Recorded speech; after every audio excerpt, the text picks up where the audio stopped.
What's up, guys? We're in Moody Coliseum. We're going to be talking about sponsorship activation and leveraging. Follow me. Andy England, ex-CMO of Miller Coors, explained that 20 years ago, activations and advertisements were much simpler. Sponsoring the 4 big sports and getting involved with a few big concerts was all you needed to deliver your brand's message.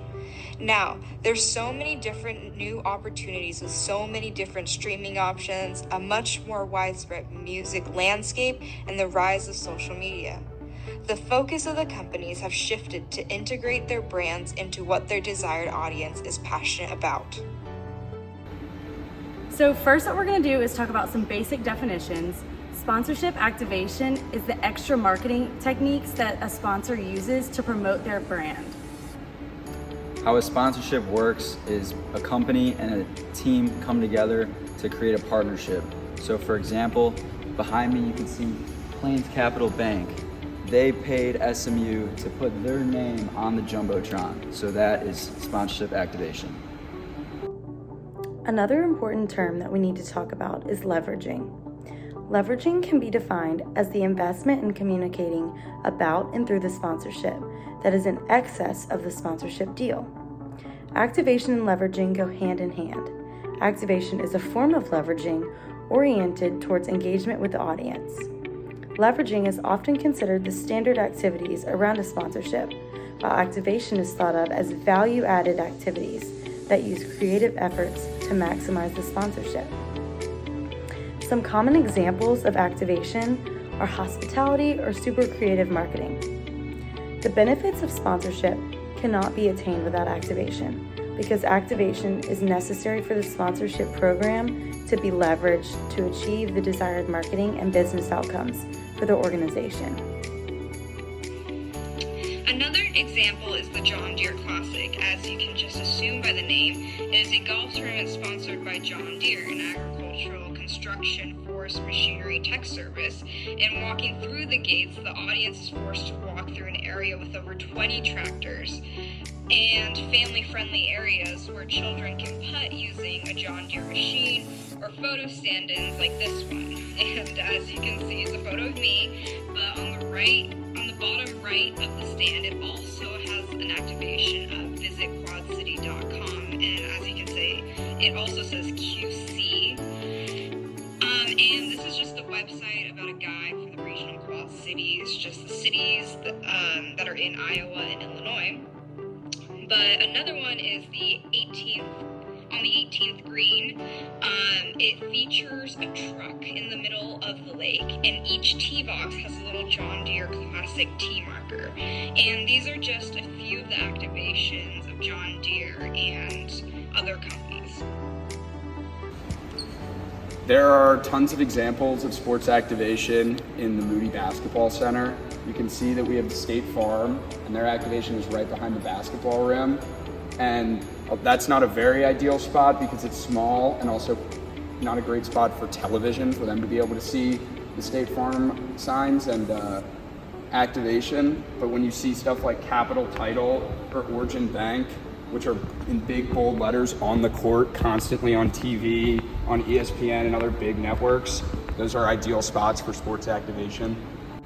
So in order to ensure that I have a successful activation, what I want to do is make sure that my activation ratio is at least 1-to-1. So what that means is if I pay $10,000 for a sponsorship, I spend at least $10,000 extra dollars on the activation. So let's say Plains Capital Bank spent $30,000 to be a sponsor of SMU. They will then spend at least $30,000 on extra activations in order to ensure that it's worth it, to make it worth it. And if the more they spend, then the more likely it'll be successful. The whole point of sponsorship activation is to reach your target demographic. There are a lot of sports that do a really good job at that. The one that I want to highlight is the UFC. That's a primarily male-dominated viewer base, and the UFC does a really good job of having sponsors and sponsorship activation in their octagon that are very much targeted towards males. Just a couple to look at would be like Proper 12 Whiskey, which is a whiskey company funded and created by UFC superstar Conor McGregor. So a lot of people who are fans of a UFC fighter are going to be drawn to his brand. Also, you have brands like Monster Energy, very much a male-targeted brand, and DraftKings as well, which is a sports betting brand, which is very male-targeted as well. So the UFC does a great job overloading on brands that are targeted right at their audience, rather than trying to expand their audience and find other people. They target the people they have and make a lot of money through that. Some important steps for activating a sponsorship include a corporation must spend above and beyond the cost of sponsorship to maximize the value of the investment. Know and understand the idea of the sponsorship plan before finalizing the negotiation. How to create a slam dunk activation. Defining quantifiable objective and measurement methods. Without clearly stating objectives, measuring the success of the sponsorship must be clear. Another step of activation will be developing ideas and brainstorming. Taking inventory of companies' sponsorship assets. Getting insights into the sports property and the fans or customers. Also determining the company's objective. Another step to activation will be to test ideas with the target audience. Another step to activation is implementing the sponsorship activation plan. And finally, measuring the results of the plan. So how many activations do we really have at an SMU basketball game? We have 1 activation for Neighbors Credit Union on the terminal, 2 activations for Neighbor Credit Union on the terminal, 3 activations for Neighbors Credit Union on the terminal. Down towards the court, we have an activation for UT Southwestern Medical Center and a spot on the court that could be used for an activation, but that's just the Moody Coliseum. Those terminal boards are electronic, so they can switch to different companies. BioFreeze teamed up with the LA Dodgers for a simple yet successful activation. The Dodgers placed the BioFreeze logo on its starting lineup graphic. Because these lineup graphics are so highly shared on social media, BioFreeze has reached so many more viewers than they would have on their own. BioFreeze did the same thing with the New York Yankees starting lineup last year, as well as sponsoring Stadium Experiences sweepstakes. Overall, BioFreeze drove in over $2 million from that deal. Now majority professional teams include a sponsor on their graphics to maximize activation assets.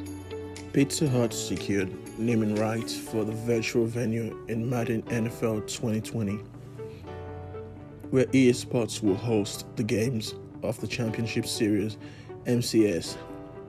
Pizza Hut is already the official pizza of the NFL, and moving into Madden shows their interest in reaching both young fans and esports fans, given that the MCS is streamed on YouTube and Twitch.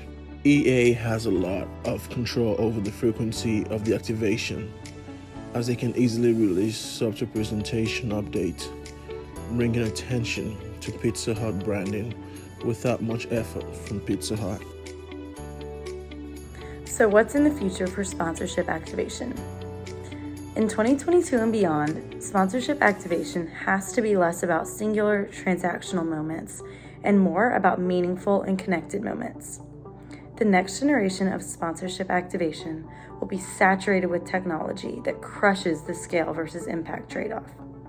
What this means for activation is that it's much more important to focus on activations that will grab the target audience rather than simply creating activations to reach many people at once. Those ahead of the curve will have a huge competitive advantage over those who don't realize this trade-off. Technology is fundamental in the next generation of venue interaction and fan engagement. The game doesn't start at the whistle and end when the clock hits 0, so activations shouldn't either. In 2022, we have the technology to allow us to continue impacting fans at all times with our activations, so it wouldn't make sense for us not to use this technology. So you're probably wondering how sponsorship activation relates to revenue generation for a sports team. Well, the percentage of revenue generated from corporate partnerships could range depending on the team. With that, depending on the value of the asset influences the revenue generated. A company pays for the activation, which increases a team's revenue, and that company then initially loses revenue, but in hopes for it to pay off in the long run with their activation and to profit as well, and just to get customers in general. What I learned about activation is that it is part of sponsorship, and it's the aspect that brings it to life and not just the sponsorship itself.